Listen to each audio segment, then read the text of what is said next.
South Florida faces the fierce winds and roaring tides. Good morning, everybody. Welcome back to CBS This Morning. I'm Paula Zahn. Harry Smith is in Florida. We hope to catch up with him a little bit later on this morning. Right now, our colleague Dan Rather joins us from Miami with the latest. Good morning again, Dan. Good morning, Paula. Wind gusts at 164 miles an hour, sustained winds of 138 miles an hour as Hurricane Andrew pounded Miami and the east coast of the southernmost tip of Florida this morning. It's estimated that ground zero, if you will, for this hurricane was Homestead, Florida, which, as everybody knows, is practically right on top of Miami. Now, at this moment, the wind continues to gust, tremendous gusts. Rain falls, it's coming down horizontally in Miami, but the hurricane eye is somewhere over the lower tip of Florida, roughly where the Everglades are. Its sustained winds are 120 miles an hour, gusts well above that, as it's headed for Fort Myers and Naples.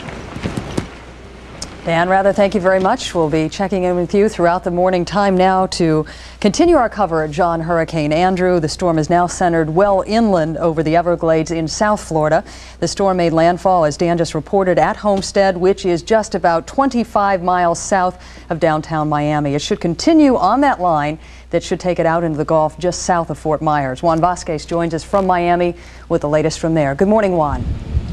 Good morning, Paula. It's dawn here in Miami, and weather forecasters are saying that the worst is over. But as you can see, it's still blowing very hard, and we're going to continue to have high winds and rain for hours to come. These are the first pictures of damage from Hurricane Andrew. Trees fallen, a satellite dish at one television station crumpled, cars were crushed, and many buildings sustained damage. Just before dawn, officials clocked wind gusts at an incredibly powerful 164 miles per hour. It's too early to assess the full extent of the damage, but it's clear that it will be extensive. Forecasters say Andrew is one of the strongest hurricanes to hit the United States in the past 100 years. Nearly 1 million people in the path of the hurricane were told to evacuate their homes. The elderly were among the first to comply. Residents throughout South Florida have been told to expect the worst. Large areas are expected to be without water or electricity for at least several days. The power company says that 400,000 residents of South Florida are without power at the present time. By mid-morning, they're saying the storm should be over the west coast of Florida, and the forecasters say that it should increase in intensity as it hits the Gulf of Mexico, but they won't predict where it will go. Paula? Juan Vasquez reporting from Miami. Thank you very much. We now go to Bob Sheets, who joins us from the National Hurricane Center. Good morning. How are you doing this morning? Good morning, Paula. What can you tell us about where the storm is tracking right now? Well, it's probably centered fairly close to Everglades City, approaching the Marco Island area on the southwest coast of Florida, and it'll brush over the Naples area. So they're going to feel the impacts of this strong hurricane. Is it continuing to pack the same kind of winds that it did when it hit Miami? Well, of course, we haven't had any measurements over land. My estimate is that it's probably decreased maybe 20 miles per hour in its strength, but still a very powerful hurricane. Once it moves out over the open Gulf, that's going to happen just in the next few hours. We expect that strength to be regained. What can you tell us about the threat to the Gulf Coast at the moment if the storm continues on the track we see it on now? All of our numerical guidance indicates that it will turn toward the north. It'll go out over the open Gulf, then turn toward the north, and likely affect the Gulf Coast area anywhere between Mobile and the Beaumont, Port Arthur area. So that's all of the Gulf Coast there. We'll be looking at that and probably be issuing some hurricane watches later today. So it really is too tough to tell at the moment, too early to predict exactly where it will make landfall if in fact Andrew continues on this northward coast. That's right. We'll have to see exactly what the impacts of this the Florida Peninsula has had on it, as far as any track changes might be there, get a good handle on that, and then issue a hurricane watch. Bob Sheets joining us from the National Hurricane Center. Thank you very much. Let's go about 60 miles north of Miami to a shelter in West Palm Beach where Regina Blakely is standing by. What's going on there this morning, Regina? Good morning. Good morning. Well, Paula, this is typical of about 200 shelters all over the south part of Florida. There are about 1,000 people who stayed here last night. Now, as was mentioned earlier, many of the elderly people were evacuated earlier, and many in the West Palm Beach area were brought here. This has also served as somewhat of a temporary hospital because many of those people were living in nursing homes and were very ill, and so they have been taken care of all night. But as you can probably see behind me, there are very many families here also, and people here are just wondering what they're going to return to when they step out. Now, the weather here in West Palm Beach is still fairly bad. As a matter of fact, I stuck my head out just a few minutes ago and the wind was blowing at about 40, 50, sometimes up to 60 miles an hour with torrential rain. So these people are sitting here, they're very calm. Most of them are still very, very tired, and they're wondering what they'll return to when they go back home. Paula? Regina, thank you very much. Reporting from West Palm Beach, Florida. We're now looking at 24 minutes before the hour. Time to check in with Mark McEwen, there we go. I think I have a hurricane in my mouth this morning for the latest on the hurricane and the rest of the country's weather. Good morning again. I answer to all names this morning. This weather segment is sponsored by Gap, where the denim jeans are always just what fits. Let's take a look at the latest satellite picture that we have of Hurricane Andrew. And what you're going to see, well, we don't have that just yet. What it would show you is, there it is. You see Hurricane Andrew down there. One of the oddities about this storm, if you go a little bit to the north there, as you can see up across where northern Florida meets Georgia, clear skies up there. But of course, you're seeing the brunt of the hurricane right coming across southern Florida. We have more to show you about the weather that's going on down in Florida. Let's take a look at this, exactly what's going to happen a little bit later on today. What is going to happen is the hurricane comes across. Hurricanes go counterclockwise. So as it exits Florida, you may see a surge in the seas as it is leaving Florida. So as you think that most of the trouble is behind you, with the way that the hurricane, the patterns run, east to west winds, you'll see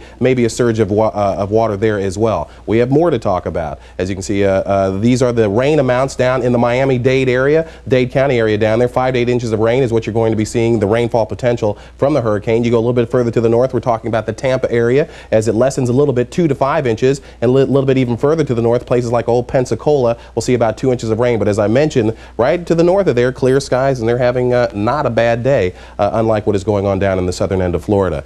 Keep in mind, we don't know exactly the exact pattern of the track of this hurricane, because we'll see what happens as it leaves southern Florida. But this is reminiscent of a hurricane that hit Florida back in 1926 on September 18th. And if this does keep that same track, which we will have to find out whether it does or not, that ended up hitting Mobile Bay and ending up in Biloxi. But we'll keep you posted on that. For the rest of the country, up in Montana over the weekend, they had snow, 6 inches of snow up in Helena. 95 degrees was a high there last week, 6 inches of snow on Saturday. It's been a very strange year for weather. Rain from Denver all the way up in International Falls out to the west, sunny and dry. That's a quick look at the national forecast. Let's take a look at your weather. Good morning, I'm Pat Michaels. Hurricane Andrew has cut through South Florida with extensive damage in the Miami area, now heading into the Gulf of Mexico. For us here in Central Florida, the forecast, a tornado watch for Osceola and Brevard County. High temperatures today, upper 80s. We will keep you up to date on Hurricane Andrew all throughout the morning. Paula? Actually, Mark, I have a quick update now. Thank you very much from Florida Governor Lawton Chiles, who says Hurricane Andrew has hit the state very hard in his passage across Florida. He says the Miami area is littered with trees, down signs, torn up traffic lights, other damage. And the governor says Dade County is requesting 200 nurses to volunteer to help some of the injured people. We don't have exact statistics on the number of folks injured, but we will bring those to you as that information becomes available. We will have much more on Hurricane Andrew in just a moment.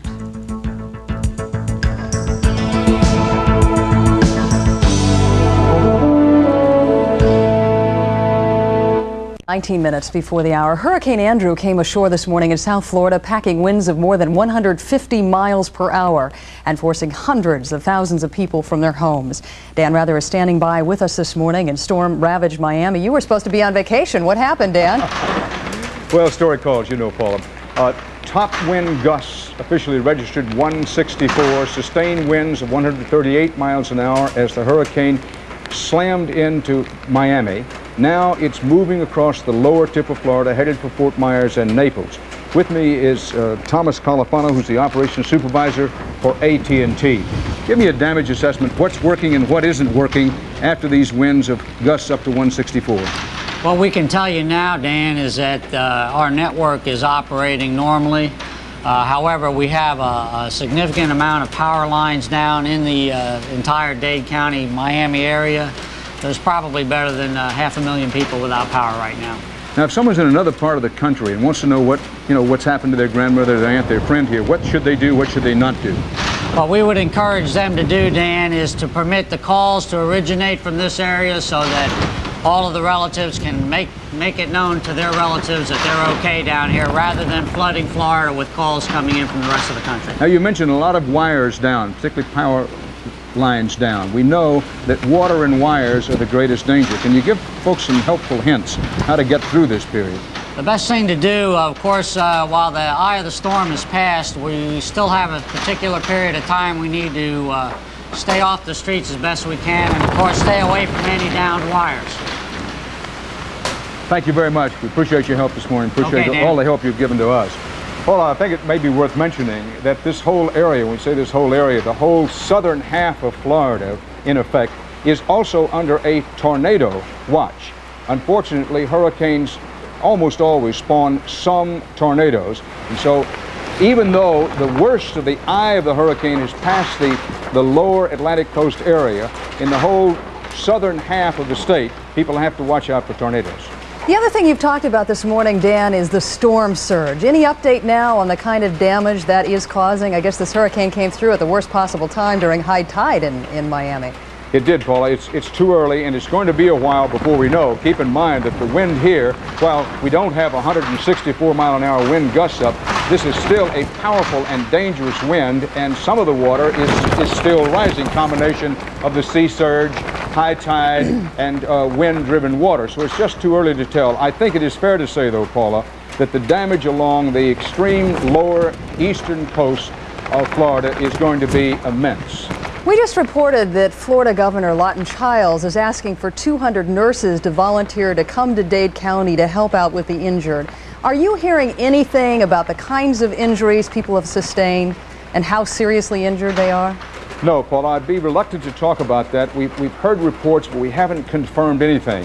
I think one thing to keep in mind, as you know, South Florida is home for many Americans age 50 and above. And in the early going, a lot of the concern was not so much injuries from the wind or even rising water or the hot wires that are around everywhere. It was from what I would call, the kind of illnesses sometimes brought on by stress and this kind of bad weather.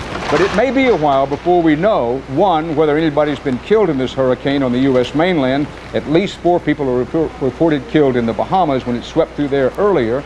And it may be a long while before we know the full extent of injuries. Unquestionably, there have been some injuries, but the full extent we just don't know. The damage assessment will take longer. It's still eerie here, Paula. It's indescribable now as the dawn goes. Earlier we talked about the lightning lighting up the sky with turquoise and aqua colors that I've never seen in the sky except at hurricane time. But right now, if you get out on the street, the waving of the wind has touched off car alarms everywhere, and so these car alarms are sounding. Many trees are blown over, and the wind blew so hard that it actually blew leaves through the cracks of some doors and windows. You and I have both found our